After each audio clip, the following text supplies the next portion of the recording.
Estamos aquí porque hoy es un día especial, ¿verdad? Si separo esto no os importa, mientras que me escuchéis, ¿verdad? Es especial, ¿por qué es especial? Porque toda la sociedad, hoy mismo celebramos algo que se cumplió y que Jesús había prometido, que era lo que hemos leído. Y a mí me llama la atención que hoy es domingo de resurrección y la misma iglesia de Corintios, hermanos como nosotros, tenían esa incertidumbre. Y Pablo le tuvo que enseñar y le tuvo que mostrar el porqué de las cosas. Una iglesia en la cual tenía mucho poder, tenía mucho ministerio, una iglesia que era grande y una iglesia que tenía mucho privilegio también, pero tenía muchas dudas. Y Pablo tuvo que enfrentarles y aclararles muchas ideas. Primeras sobre el adulterio, otras como sobre la Santa Cena, que el desorden que había, y otras tantas como esta duda que tenían, que estamos observando sobre si luego después de muerte hay vida, si vamos a resucitar, porque la iglesia estaba compuesta de hermanos creyentes griegos que no creían en la resurrección, estaban los que creían, y ese era el conflicto que había allí, y la lucha. Y el apóstol San Pablo tuvo que hablarles muy claramente y presentar defensa de lo que había creído, y demostrar, que es lo que hoy vamos a demostrar, y quiero demostrar también que lo que Jesús dijo es verdad, porque Él es en sí verdad. Yo soy el camino, la verdad y la vida, y no hay otro como Él. Y en ese momento se tuvo que cumplir lo que Él estaba predestinando y diciendo durante 3 años, incluso a sus discípulos que estaban alrededor y no entendían. Por eso hemos leído que para demostrar que la resurrección es una realidad, Pablo hace referencia en este texto que ha leído nuestra hermana a las Escrituras. También menciona algunas de las personas que Cristo Jesús había presentado, se había manifestado en ellos en la resurrección. También estamos viendo que incluso habla acerca de su propósito que tenía Dios cuando se presentó incluso a él mismo, a Pablo mismo. Pero no habla tampoco, como vemos en el texto, de esas mujeres que fueron las primeras que vieron a Jesús. Esas mujeres que fueron las primeras y fueron a llevar las noticias a los suyos. De eso no habla, pero sí que habla de otras señales. Y eso es lo que yo me quiero centrar en esta mañana, en el texto y la defensa que Pablo tiene sobre la iglesia. Por eso vemos que la primera parte está hablando de que el evangelio que os he predicado, está diciendo. Del 1 al 2 está diciendo, el evangelio que os he predicado. Qué importante es ese mensaje. Dice el texto que hemos leído, además os declaro, hermanos, el evangelio que os he predicado, el cual también recibisteis y en el cual también perseveráis, por el cual asimismo, si retenéis la palabra que os he predicado, sois salvos. Si no, es vano. No sois salvos. Y eso es lo que aquí está hablando y le está transmitiendo el apóstol San Pablo a la iglesia, de que en verdad si te dicen, si crees lo que yo te he dicho y lo practicas, eres salvo. Si no, en vano estás en la iglesia, porque no has entendido todavía el evangelio para qué es. Creo que en ese momento estaban ahí hablando de una manera muy importante, porque estaba diciendo, además os declaro, hermanos, el evangelio que os he predicado, diciendo, Pablo fue el pastor fundador de esa iglesia de Corintios. Vamos a Hechos capítulo 18-11, podemos ver cómo Pablo estuvo durante 18 meses entre los corintios para edificar esa iglesia. Y él estuvo hablando y predicando el fundamento de la palabra de Dios. Fue el que primero habló a los corintios, a esa gente, de la muerte de Cristo, de la resurrección de Cristo y de la exaltación de Cristo. Y aún ellos, siendo hermanos creyentes, dudaban. Estaban dudosos de la palabra que estaba diciendo. Por eso está diciendo el evangelio. ¿Qué es el evangelio? las buenas noticias de salvación, ¿verdad? Conforme la traducimos, le estaba dando el apóstol San Pablo una buena noticia, diciendo, hermanos, desde el principio, durante 18 meses, presentándole el evangelio de la palabra de Dios. Jesucristo es necesario que viniera, Dios hecho carne, para cargar nuestras culpas, para limpiarnos de toda nuestra maldad, para traer libertad a nuestro espíritu, para darnos una nueva criatura, hacernos una nueva criatura. Él vino, toda esa enseñanza le estaba dando el apóstol San Pablo durante 18 meses y aún no habían entendido algunas cosas porque se dejaban llevar por las corrientes y los pensamientos de otros que estaban allí. Qué importante le estaba demostrando y qué es importante es tener nuestro fundamento firme en quién hemos creído, para quién vivimos.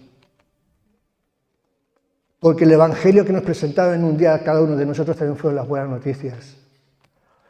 Para decirnos simplemente, mira, lo que te impactó en esa persona que estabas tú a lo mejor pasando en un momento de dificultad, que estabas pasando a lo mejor una depresión, y viste a alguien que te dio la palabra de ánimo, o alguien que conocías anteriormente, antes de que él fuera cristiano y sabías su vida, y cuando conoció a cristiano viste algo especial en él. Y le preguntaste, ¿cómo has cambiado tu vida? Y te empieza a decir, he encontrado a alguien especial. Alguien que le ha dado sentido y valor a toda mi vida. Alguien que ha cambiado mi mente. Alguien que me dice, tú sí que vales y tú puedes. Cuando tantos, muchos y yo mismo me he dicho, soy un negado, no puedo, no tiene sentido la vida. Cuando te hablan de esa manera, que son las buenas noticias, dice, hay alguien que es el Jesucristo, que vino a morir y resucitar por tus pecados, para darte una vida abundante, como hemos escuchado, una vida grande y larga. Y cuando tú has visto ese testimonio, tu vida cambia. Dices, yo quiero eso que tú tienes. Y si es verdad, quiero que venga a mí. Algo que le estaba transmitiendo ahí, diciendo Jesús, Cristo resucita. Por eso luego le está diciendo el Evangelio las buenas noticias. Pero vemos en el mismo capítulo, del 3 al 8, que nos habla de que Cristo fue muerto, Cristo fue resucitado y Cristo fue resucitado. Y son las manifestaciones de que si una persona ha muerto, como a veces, no sé si habéis celebrado yo el entierro, a mí me gustaría ver a mi madre o a mi padre resucitados, pero es imposible. Porque ellos no son Jesucristo. Jesucristo vino a hacer algo concretamente. Jesucristo tuvo que demostrar y que cuando la sociedad, la humanidad, el enemigo, Satanás, se pensó que lo había derrotado, Él resucitó para avergonzar a todos aquellos. Cristo vino a rescatar, Cristo vino a avergonzar a principados, a potestades y gobernadores de las tinieblas. Ese era el fundamento, esa era la función de Cristo Jesús. Cuando todos decían, ya no tiene sentido, lo que ha leído nuestra hermana en el capítulo 21 de Juan, cuando ya sus discípulos dijeron, vamos a volver otra vez a lo que hacíamos antes, vamos a la pesca, vamos a la vida que teníamos antes porque ya se acabó todo. Jesús volvió. Y cuando vuelve Jesús, no solamente viene con brazos abiertos, sino que Jesús también te hace un banquete, como le hizo a ellos. Cocinando un pez y un pan y diciéndole, venid aquí y comamos juntos. Porque eso es lo que hace nuestro Señor. Jesús vino a eso. Lo que hemos dicho antes, Él era sencillo. Por eso dice la palabra del Señor que seamos sencillos y humildes, como Él fue. Siendo el Rey de Gloria, siendo el primero y el último de todas las cosas, el Alfa y la Omega, se humilló hasta lo sumo para darnos un ejemplo de vida, como hijos de Dios. ¿Estáis conmigo lo que quiero decir, verdad? Y eso es lo que estaba aquí diciendo el apóstol San Pablo. Por eso dice el versículo 3, porque primeramente os he enseñado lo que asimismo recibí, que Cristo murió por nuestros pecados, conforme a las Escrituras. Daros cuenta el versículo, como estaba expresándolo Pablo. porque primeramente os he enseñado lo que asimismo yo recibí. Porque él no tuvo el privilegio ni la dicha de estar con los discípulos. Como Pablo, como Pedro, como Juan, como Lucas, como tantos ellos, ¿verdad? Él no tuvo ese privilegio. A él le hablaron de ese Jesús. Y eso por estar diciendo lo que yo entendí, y que murió no por vuestros pecados, sino por nuestros pecados, poniéndose el primero, yo el pecador número 1. Yo tenía necesidad también de ese. Eso es lo que estaba diciendo en estos momentos, como diciéndole conforme a las Escrituras, algo muy importante. Y aquí el apóstol San Pablo, esto le es importante ya que sitúa la resurrección de Cristo en las Escrituras. Y seguramente que el apóstol San Pablo estaba recordándose de Isaías 53, lo hemos escuchado todo, ¿verdad? Y lo sabemos, que está hablando de lo que iba a acontecer. Isaías, el profeta Isaías, como 700 años antes que aconteciera, ya estaba hablando de las Escrituras. Por eso, mi hermano y mi hermana, yo os hablo de la importancia que tienen las Escrituras para nuestra vida. Tenemos que buscar en las Escrituras, no dejarnos lo que nos digan los demás, las corrientes y filosofías que vienen de alrededor y fuera de nosotros, sino decir, ¿qué es lo que dice el Señor? ¿Qué es lo que estaba diciendo? ¿Qué me deja escrito? ¿Qué me dijo a través de los profetas? Porque también nos está diciendo que en estos tiempos habrá muchos profetas, falsos profetas, y habrá muchos que dirán que vienen en su nombre, pero no es verdad. Entonces hay que investigar. Y el apóstol San Pablo, algo que aquí hace énfasis y nos deja ver de que, como dice, y como estaba escrito en las Escrituras, no porque lo diga yo, no solamente por lo que a mí me han dicho los discípulos y personas que han estado al lado de Jesús, sino lo que también dijeron nuestros antepasados. Eso es fundamental. Y aquí en el versículo 4 dice, y que fue sepultado y que resucitó al tercer día, conforme otra vez a las Escrituras. Que la importancia, cuando hay en un texto que te repite algo varias veces, es porque eso es importante. Y las Escrituras son importantes. Por eso podemos observar que conforme está diciendo, resucitó al tercer día conforme a las Escrituras, si vamos también al profeta Oseas, en el capítulo 6, versículo 2, también nos hace referencia de ese dato. Y el profeta Oseas está diciendo, nos dará vida después de 2 días. En el tercer día nos resucitará y viviremos delante de él. Aleluya. Ya lo estaba diciendo, no solamente Isaías, sino también Oseas estaba hablando sobre eso. Y aún es más, el mismo Jesús está diciendo a sus discípulos en Mateo capítulo 12, versículo 20, estas palabras que había sucedido en una ilustración con Jonás, diciendo así. Respondiendo Jesús les dijo, destruiréis este templo y en 3 días lo levantaré. Los judíos pensaban que iban a destruir el templo de Jerusalén. ¿Pero de quién estaba hablando? De su templo. ¿Y ahora quiénes somos nosotros? Dice el apóstol San Pablo también a los corintios, ¿no sabéis que sois templo del Espíritu Santo? Y que ya no os pertenecéis a vosotros, sino que le pertenecéis a Cristo, el cual pagó un precio muy elevado por vosotros. Somos templo nosotros también. Y él se estaba refiriendo a sí mismo, porque era el templo del Espíritu Santo de Dios. Aparte de ser hijo de Dios y Dios hecho carne, él también era ese templo que moraba el Espíritu Santo en él.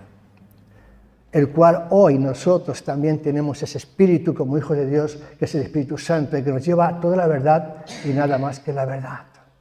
Aquel que nos da revelación de las Escrituras, aquel que nos muestra y es sensible a lo que Dios tiene para nuestras vidas. Ese es lo que estaba diciendo es. Y por ese motivo los judíos habían pensado y no habían entendido cuál era el templo que estaba diciendo. Y aquí vemos también que está diciendo, el versículo 21 de Juan, segunda de Juan, dice, mas él habla del templo de su cuerpo.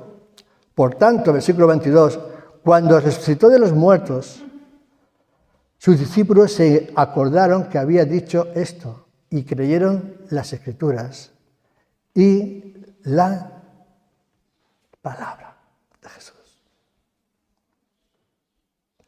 Ahí es cuando recordaron ellos. Mientras tanto, aún los discípulos tenían sus dudas. Señor, Felipe, Padre, Señor, muéstranos al Padre. Felipe, ¿cuánto tiempo contigo al lado tuyo y todavía no conoces quién es el Padre?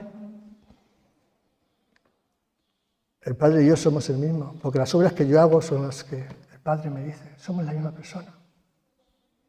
Y eran los discípulos. A veces nosotros también pretendemos que entiendan el Evangelio, que comprendan las cosas y no las pueden entender a la primera. Por eso está diciendo, y las Escrituras, recuerden en tercer día las Escrituras. ¿Sabes lo que está diciendo Mateo capítulo 12, versículo 40? Dice, porque como estuvo Jonás en el vientre del gran pez 3 días y 3 noches, el Hijo del Hombre también estará en el corazón de la tierra y resucitará. Eso fue lo que sucedió. 3 días necesitaba Jesús estar ahí para que se cumplieran las Escrituras y para que luego viniera a traer resurrección y para que luego tuviera que presentarse a los suyos. Como está diciendo el versículo 5, dice, y que apareció a Cefas. ¿Quién era Cefas? Era Pedro, ¿verdad? Simón Pedro, Cefas. En arameo Cefas, pero era Pedro y Simón. Y está diciendo, y apareció, dice, ¿y cuándo fue? El domingo, en Jerusalén, ese mismo domingo. Lucas capítulo 24, versículo 34, dice, y decían, ha resucitado el Señor verdaderamente y ha aparecido a Simón. Eso es lo que le estaba demostrando. No eran palabras que decía que se había inventado Pablo, era algo que estaba y era el fundamento de la palabra de Dios, porque había tenido eso. Él no había estado ahí, pero había escuchado eso. Y estaba diciendo también, dice, y después a los 12.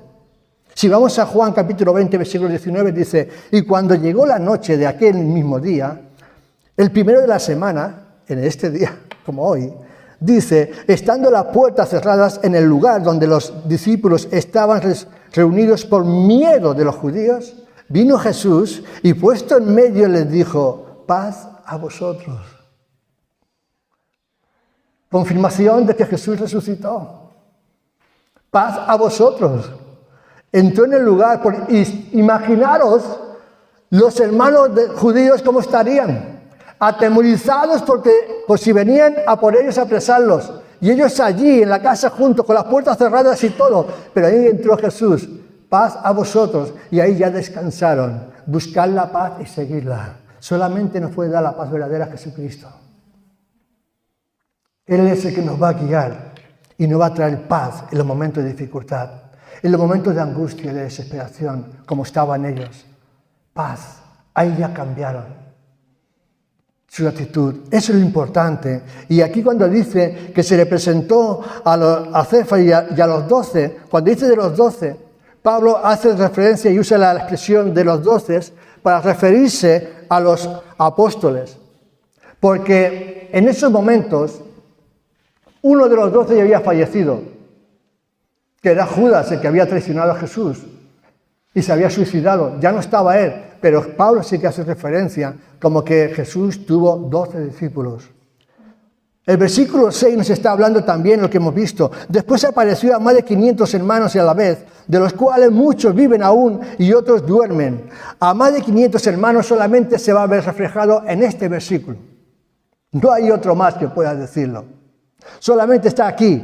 Y es una aparición que no está en los evangelios. Solamente está en este texto de aquí. Y no se sabe el lugar ni dónde. Pero también observamos que en el versículo 7 dice, y después se apareció a Jacobo, después de todos los apóstoles. ¿Quién era Jacobo? El hermano de Jesús, muy bien. Aquel que escribió Santiago, el mensaje, y a ese se apareció. ¿Y por qué sabemos que probablemente sea ese Jacobo? Porque las Escrituras lo dicen también, y como está diciendo que era el hermano de Jesús, dice en Mateo 13, versículo 55, ¿no es este el hijo del carpintero? ¿No se llama su madre María y su hermano Jacobo, José, Simón y Judas? ¿Vemos cómo lo dicen las Escrituras? Pues ese Jacobo, que no creía en su hermano Jesús, de lo que estaba diciendo, llegó a ser el líder de la iglesia de Jerusalén. Y ahí vemos como cuando uno entrega su vida a Cristo, Dios lo cambia y lo utiliza, mi hermano y mi hermana. Y hace cosas extraordinarias. Porque era necesario. Por eso dice, y a todos los apóstoles. Y aquí llegamos a todos los apóstoles cuando llega el momento. Vemos a los 40 días. ¿Qué sucedió? Hechos 1. Allí donde vino el Espíritu Santo.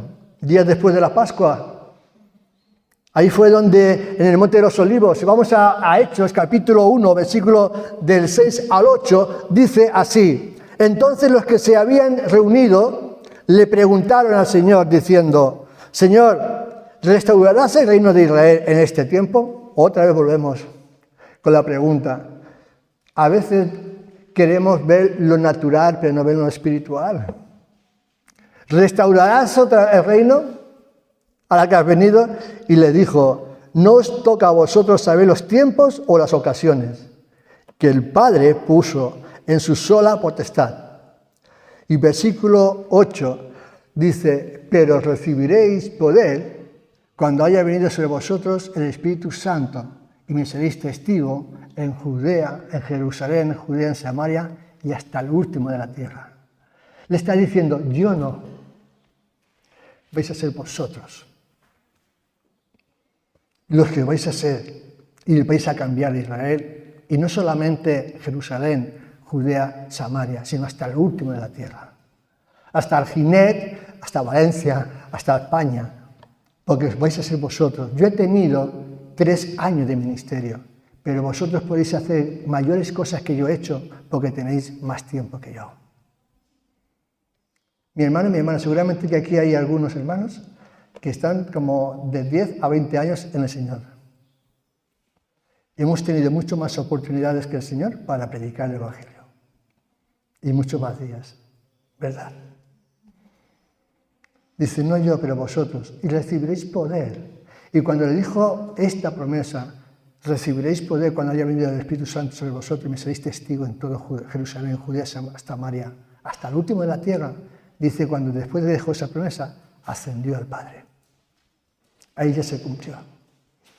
Ahí ya desapareció y se fue a la diestra del Padre Todopoderoso para interceder y velar por los suyos, los cuales nosotros somos parte de esos suyos. Amén. Esa era lo que estaba diciendo. Yo me voy a partir, pero vosotros seréis mis brazos, mis pies, mis ojos, mis bocas, para poder llegar a esa generación, para poder compartir esas verdades, para ser el instrumento que yo voy a utilizar como hijo de Dios. Y el versículo 8 es el que a mí también me sorprende y me maravilla. Dice, y el último de todos, como a un abortivo, me pareció a mí. Esas son las palabras del apóstol San Pablo. Aquí observamos algunos años después que el camino de Damasco tuvo un encuentro Pablo con el Señor Jesús. Saulo, Saulo, ¿a quién buscas? ¿A quién persigues? Al Cristo. Heme aquí. Jesús no vino a condenar, no vino a destruir. La vida de Pablo se lo merecía, ¿verdad? Porque había perseguido la iglesia. Él mismo lo reconocía. Él mismo dice estas palabras tan profundas que en este texto, que aquí es donde encausa y llena todo. En este texto es el testimonio de Pablo de la gracia. Y dice el versículo 10, pero por la gracia de Dios soy lo que soy. Y su gracia no ha sido en vano para mí. Antes he trabajado más que todos ellos, pero no yo, sino la gracia de Dios conmigo. Qué grande. Porque dice, yo no lo merecía, yo perseguía a la iglesia. Yo he llevado a orden que maten hombres y mujeres. Yo soy un adoptivo menos significante, pero fue el que más escribió, el que más testificó. Fue aquel que cambió su vida por completo. Y Pablo lo que está diciendo, tuvo esa compasión y esa gracia de mirarme a mí. Mi hermana, cuando he reflexionado en este texto y estaba haciendo este mensaje, yo me estaba examinando como Pablo. Y digo, Señor, ¿qué vistes en mí? ¿Qué has podido ver en mí, un miserable como yo? Una persona que he hecho tanto daño. Una persona que he destruido mi vida y incluso a la vida de los que estaban alrededor mío. Ese era Pablo, ¿no? Si te puedes, yo me puedo identificar, no sé, mi hermano, cómo te encontraremos ustedes, pero antes de llegar a Cristo, para Jesús, no hay pecado grande ni pequeño. Todos somos pecadores. Todos estamos apartados de la gloria de Dios por nuestros pecados. Y el Evangelio y la gracia que había encontrado Pablo era lo que le está diciendo también en el mismo capítulo 15 a la iglesia, cuando le está diciendo en el versículo 21, porque por cuanto la muerte entró por un hombre, también por un hombre la resurrección de los muertos. Versículo 22, porque así como Adán todos mueren, también en Cristo todos serán vivificados. Todos, el ser humano está muerto espiritualmente si no tiene a Cristo. Porque Cristo es el que vino a dar vida. Cristo es el que vino a perdonar nuestros pecados. Cristo es el que vino a transformar nuestro lamento en baile y nuestra tristeza en alegría. Cristo es el que vino a sacarnos de las miserias y ponernos como Él nos llama, como luz admirable en medio de la sociedad. Cristo es el que le complajo fijar su mirada en un Pablo, en mi vida, en tu vida. Y por eso está diciendo a estas personas eso, y a mí me impacta, porque Pablo le dio a la gracia de Dios todo el crédito que necesitaba, importante para su vida. Y yo puedo dar el crédito a mi vida también, porque Pablo era un hombre cambiado. Pablo era un hombre perdonado. Pablo era un hombre limpiado. Pablo era un hombre lleno de amor cuando tenía tanto odio en su vida. Y cuando la gracia de Cristo entra en la vida de una persona, cambia. Porque la gracia de Cristo transforma vidas. Y eso es lo importante que podemos observar, que Cristo vino a cambiar. Por eso dice que Él está siempre esperando con los brazos abiertos que vayamos y nos reconciliemos con Él, porque esa es la función. Dios es un Dios de oportunidades, y como por Adán vino la caída del pecado y la separación del hombre, entonces tuvo que enviar al Cordero inmolado, que fue Jesucristo, Dios hecho carne, para cumplir y llevar esa carga, ese pecado, esa culpa que nosotros merecíamos. Y por mediación de Él ser salvos y tener esa vida eterna juntamente con Él. Entendemos lo que estamos diciendo, ¿verdad? Entendemos cómo Pablo se podía poner y decir, miserable de mí, ¿quién me librará de este cuerpo de muerte? Aquello que quiero hacer, lo que no hago, lo que no quiero hacer, lo que hago. Es una lucha constantemente con el pecado y con las cosas del Espíritu, pero yo sé que con Él todo lo puedo. Y que nada me podrá separar del amor de Cristo, ni la tribulación, ni la angustia, ni la persecución, ni lo alto, ni lo bajo, ni la muerte. Nada, porque Cristo, su amor, cubre multitud de pecados y de defectos. Ese es mi Dios. Eso es lo que estaba diciendo el apóstol San Pablo. Y yo creo que eso es lo que hoy estamos viviendo y estamos recordando. Que Jesucristo, la piedra de la cueva, del nicho que lo tenía atrapado, se abrió y vino a decir, yo estoy aquí. Yo estoy aquí. Cristo vive. Cristo vive. La gracia que nos salva también nos cambia. Eso es lo que vemos. A Pablo lo cambió. De ser un perseguidor a un perseguido. Eso es lo que cambió. De ser un tirano a una persona que amaba a Cristo y a la sociedad. Eso es lo que podía cambiar. De ser alguien que no tiene esperanza a un hombre y una mujer con esperanza de vida. Eso es lo que viene también. Porque la gracia de Cristo es así. Y por gracia sois salvos. no por nuestros méritos, no lo que podamos hacer o lo que podamos conseguir o las obras que podamos hacer, porque quizás nos podríamos gloriar que yo haga más obras que mi hermano, sino es por Cristo Jesús, que es el mediador entre Dios y yo, para que incluso cuando peco, si confieso mis pecados, Él es fiel y justo para perdonarme y limpiarme de toda mi maldad. Esa es la gracia, porque tenemos eso, el abogado, el juez y el mediador entre Dios y nosotros.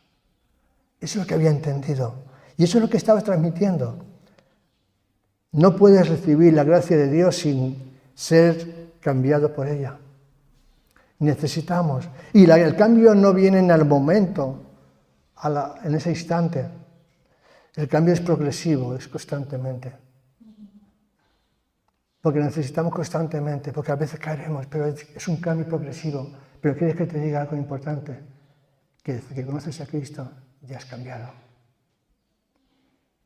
Ya hay un cambio. Como decía Juan, el hermano, el primo de Jesús, es necesario que yo mengüe para que Él crezca en mí. El apóstol San Pablo había entendido que había dicho que para mí el morir es Cristo y el vivir es ganancia. Porque ya no vivo yo, sino vive Cristo en mí, esperanza de gloria. Eso es cuando una persona ha cambiado. Y dice, lo que tenía antes por ganancia, ahora lo tengo por basura, porque no vale para nada. Sin Cristo no tiene sentido ni valor mi vida, ni tu vida. Y eso tenía que acontecer. Por eso quiero decirte, y quiero finalizar con esta conclusión del versículo que le dejó en este texto, el versículo 14.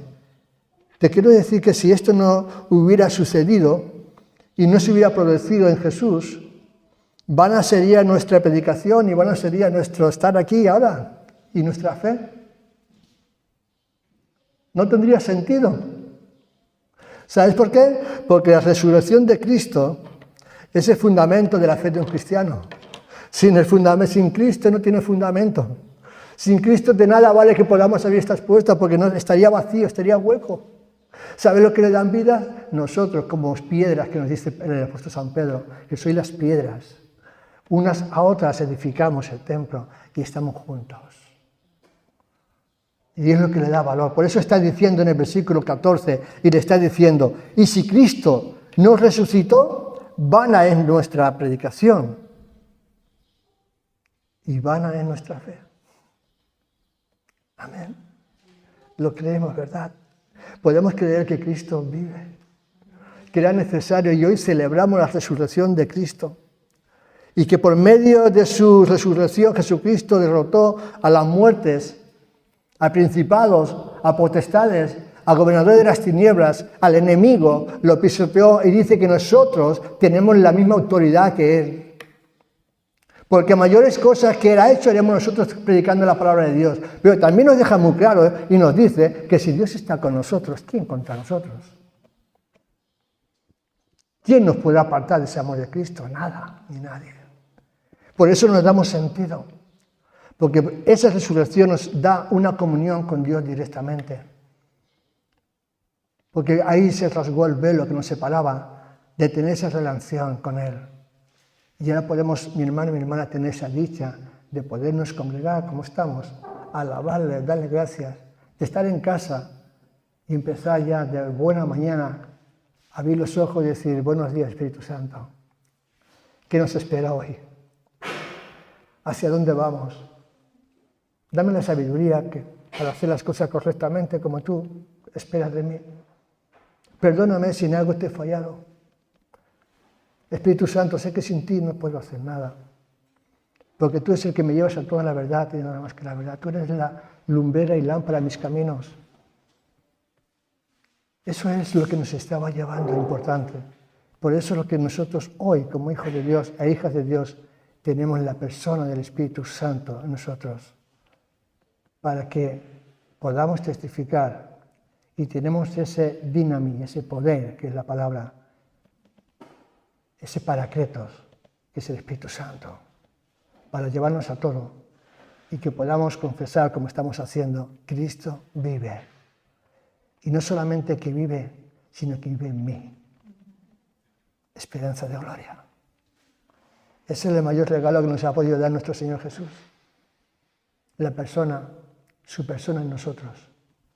Y en eso conocerán que sois mis discípulos. Por eso el apóstol San Pablo estaba diciendo eso.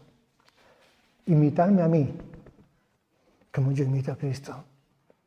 Podría decir que soberbia, no.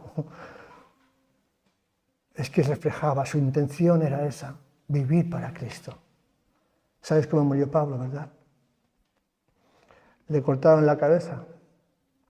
Al final, medio ministerio preso, y aún dentro de la cárcel, dando ánimo, esperanza a las iglesias. Pero no le importó. Pedro, ¿sabes cómo murió también, verdad? No es digno que yo muera como mi Señor. Lo querían crucificar, dijo que no. Y lo crucificaron boca abajo. A otros le cortaron también la cabeza, a otros lo ahorcaron, a otros, pero el último de todos vemos a Esteban, apedreado. Y fue el que dijo las palabras, consumado es, Señor, no lo tengas en cuenta. Eso es una vida. Y eso es lo que vino a hacer Jesús, a cambiar vidas, transformar y hacernos sus discípulos e hijos de Dios. Amén. Espero y deseo que os haya explicado dentro de mis posibilidades y enseñado lo que el apóstol San Pablo quería decir a la iglesia y demostrar que Cristo vive, que era necesario que pasara por ahí, era necesario que llevara nuestra culpa con esos azotes,